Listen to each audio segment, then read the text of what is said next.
Welcome, everyone. It's so good to see all your faces here. Let's just stand up and get the wiggles out for 2 seconds. Just wiggle, wiggle, wiggle, wiggle, wiggle, wiggle, wiggle, wiggle while we wait for our sweet Karen Stubbs, who has organized this beautiful day for us. Woo! Okay, everybody sit back down, take a look at who's around your table, smile at each other. Welcome, everyone. Karen Stubbs has put together this absolutely gorgeous day for us to spend time together, empowering each other and being in community.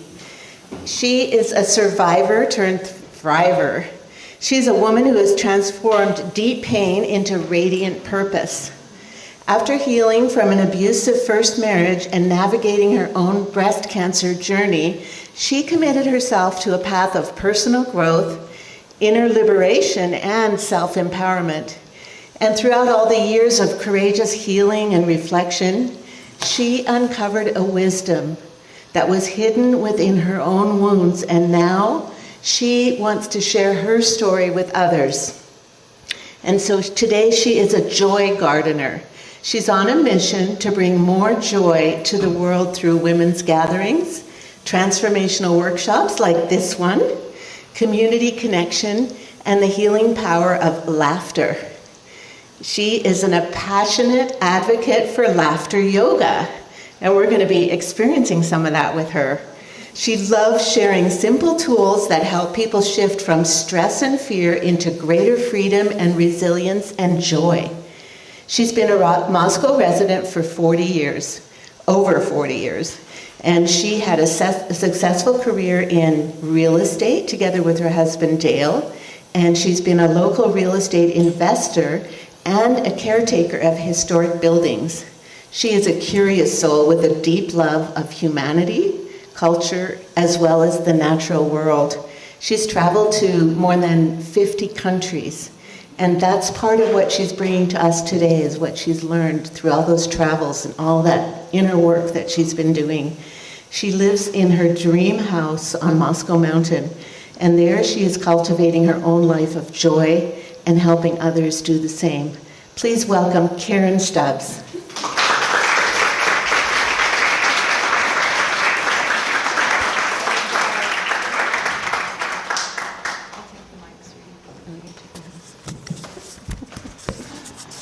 Good morning. Is that too loud? No? Okay. Wow, thank you. Welcome. Thank you all for being here today. It's amazing to look out in this room and see so many beautiful women. Yes. Wow, here we are, women, nurturing ourselves, taking time to come together in community and to support each other. I want to acknowledge the power of your choice. Thank you for prioritizing your personal growth and for being part of this community. Let's just take a moment and say hello to the women at the table, introduce yourself, and thank them for being here.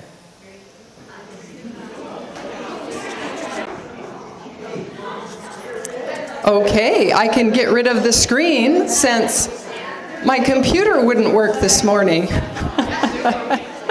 And I came yesterday and tested everything. We did all the tech check. It was beautiful. I had all these beautiful slides to show you before the event and slides for my talk. And now my computer is going berserk. And they told me that happens to some people. So it didn't yesterday, but here it is. So let's do a little laughter yoga about that one. Okay, I feel better now. Thank you. Our theme today is from fear to freedom. Has anyone else noticed it feels like there's a lot of fear in the world right now? Yeah, I can tell you this. Fear and I have had a very close relationship. However, fear does not get to run my decisions anymore. And I say that with a lot of respect for fear, because fear is very committed to doing its job. It shows up early, it stays late, and it has absolutely no boundaries. But here's what might surprise you. Last October, I was diagnosed with breast cancer. A moment when most people would expect fear to take over. It didn't. And I've spent a lot of time reflecting on that. Because I'm human and I know what fear feels like. I've had it in many areas of my life. But in that moment, there was something else present. There was clarity. There was calm. There was a kind of grounded knowing that said, Karen, just take the next step. And what I realized is this. It wasn't that fear was gone. It felt like it was always hovering.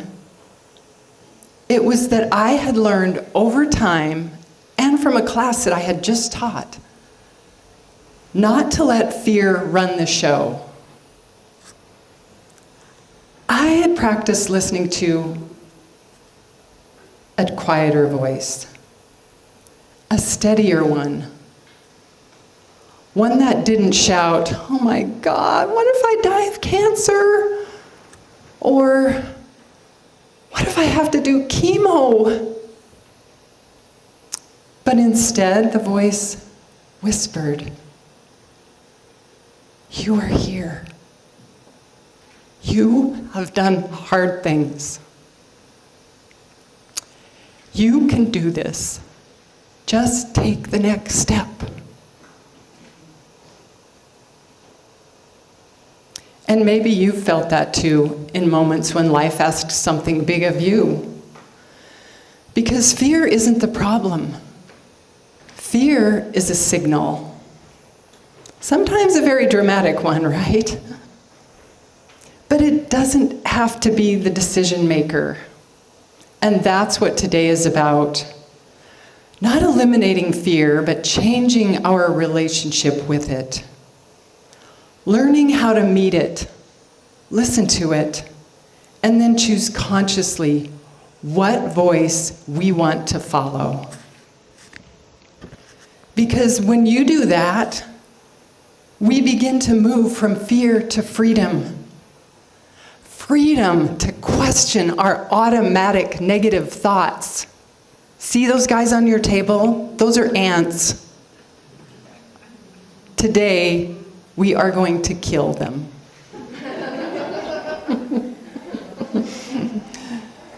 Freedom to create our lives. Create our lives. Freedom to show up exactly as we are. So wherever you are today, whether fear feels loud or quiet, you are in the right place. Because today, we begin that shift together in community. And with the loving support of some wholehearted women who are here to guide you on your journey. We've got Christine Pedersen, Kathy Kwiatkowski, Nara Woodland. These women are going to raise your vibe. Trust me, when you walk out of here today, you are going to be an upgraded version of yourself.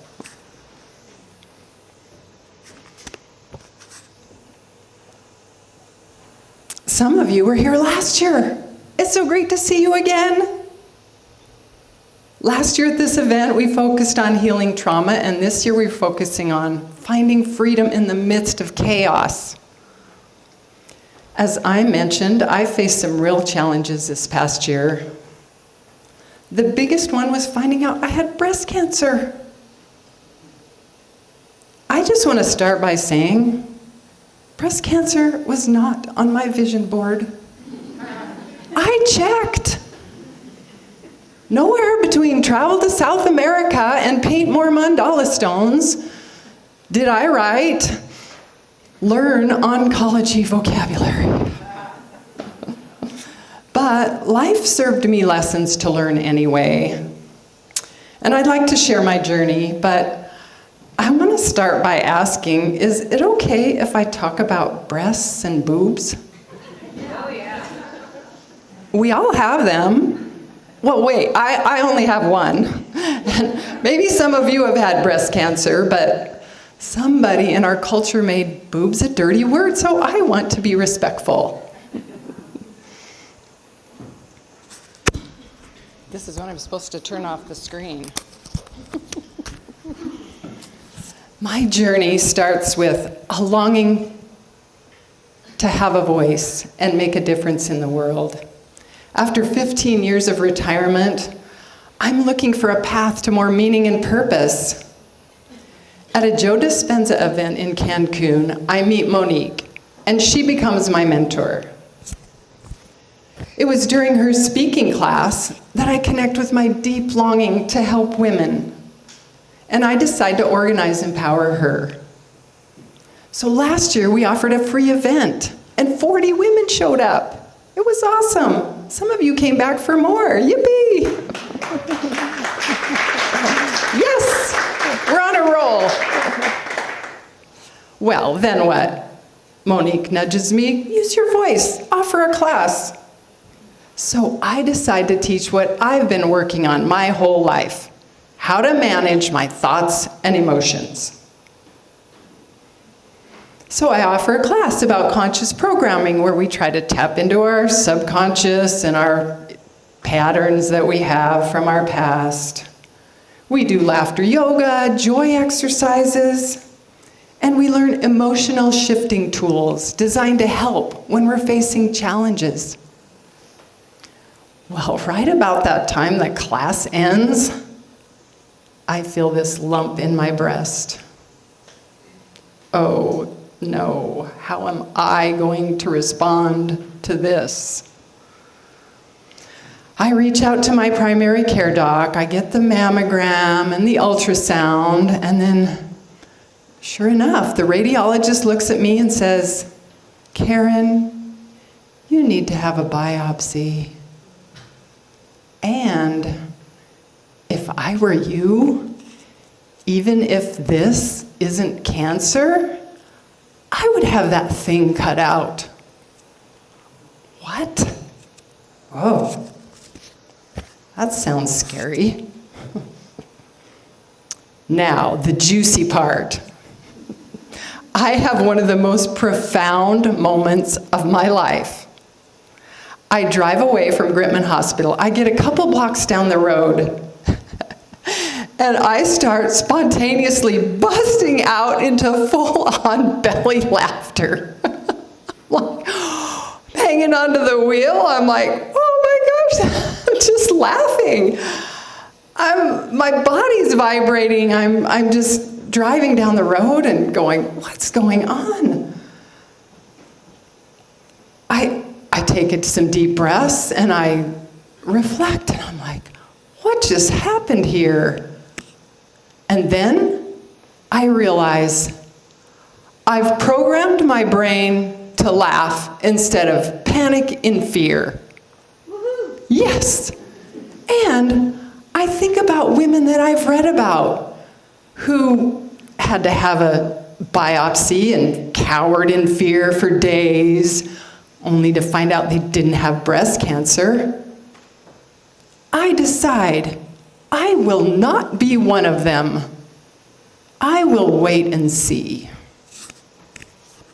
Gritman Hospital works me into their schedule so I can get this biopsy before I'm leaving on a trip to watch grandkids in Boise and then go on a trip to Africa for 3 weeks.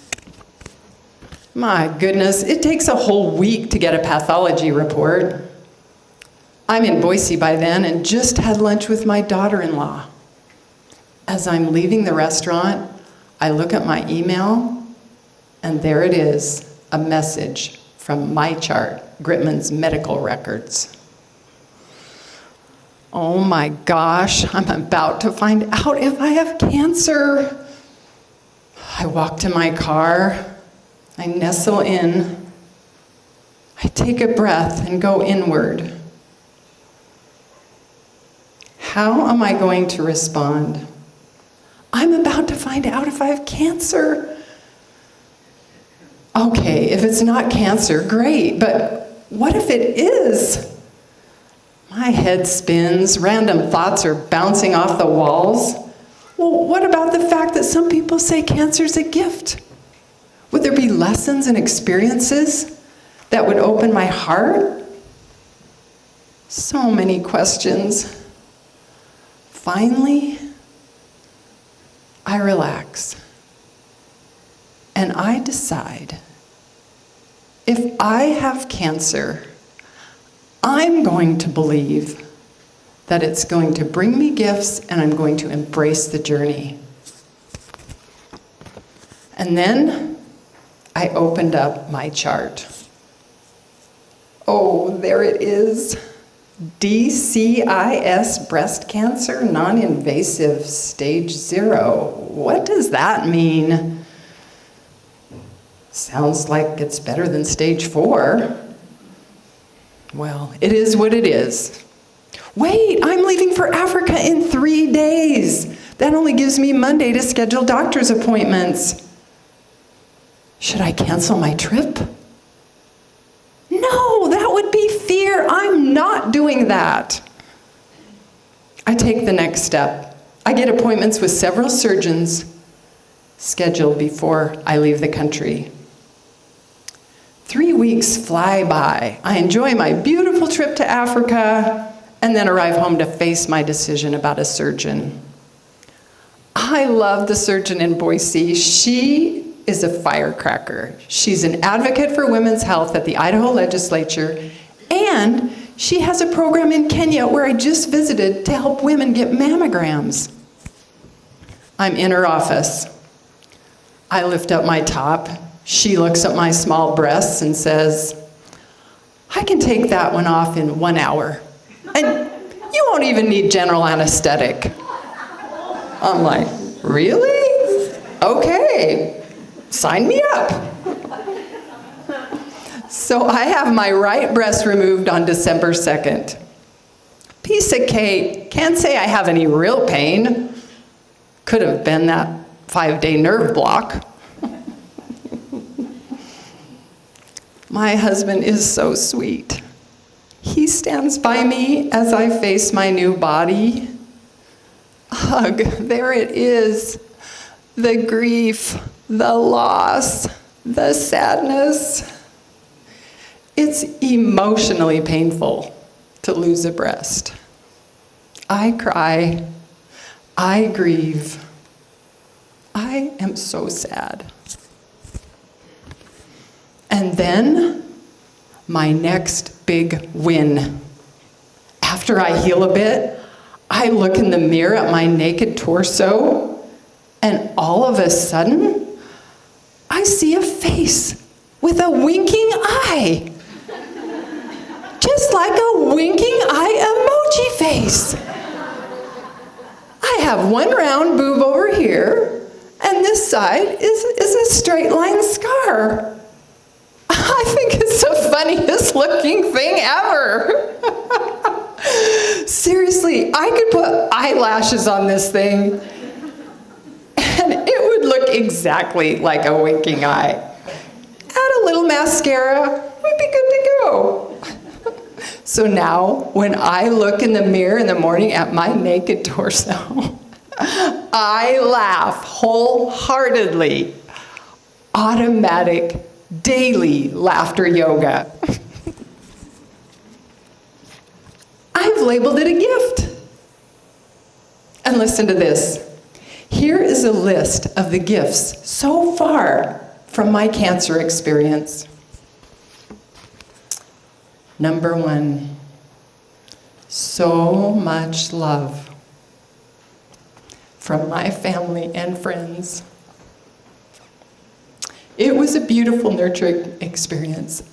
I practiced gratefully receiving this love. Number 2, I attended a Joe Dispenza retreat in Cancun in November, and because of my cancer diagnosis, I was part of a study done by UC San Diego where 8 healers became dear friends and sent me healing energy for 6 sessions. It was a powerful and profound experience about the power of love. Number 3, I volunteer at Gritman as a chaplain, and I was in there in December. After my surgery, I grabbed a Daily News and I opened it up. Here's this article about something called the Downwinders Program. Because I lived in Idaho in the 50s and I had breast cancer, I've applied to receive a $100,000 compensation check from the government because they released toxic radiation. Who knew? Who knows? I might receive a check for having cancer. Talk about gifts. Every time, number 4, every time I look in the mirror, I get automatic prompt for daily laughter yoga. Best gift ever. I am so grateful for these gifts. I'm going to pay it forward. So today, I have 3 gifts for you. First, we are going to do some intentional laughter, aka laughter yoga. Second, we're going to name a challenge, face it head on, and then reframe it. And number 3, we are going to explore the concrete, measurable power of love. So are you ready to try some laughter yoga? I am on a mission to bring more joy to the world, and this is one of my favorite tools. I went all the way to Africa. I went all the way to India to learn this practice. Laughter yoga is the quickest, most accessible emotional shifting tool. When you encounter a challenge or upset, try to remember to laugh or even smile. It will shift your energy. So let's give it a try. Let's all stand.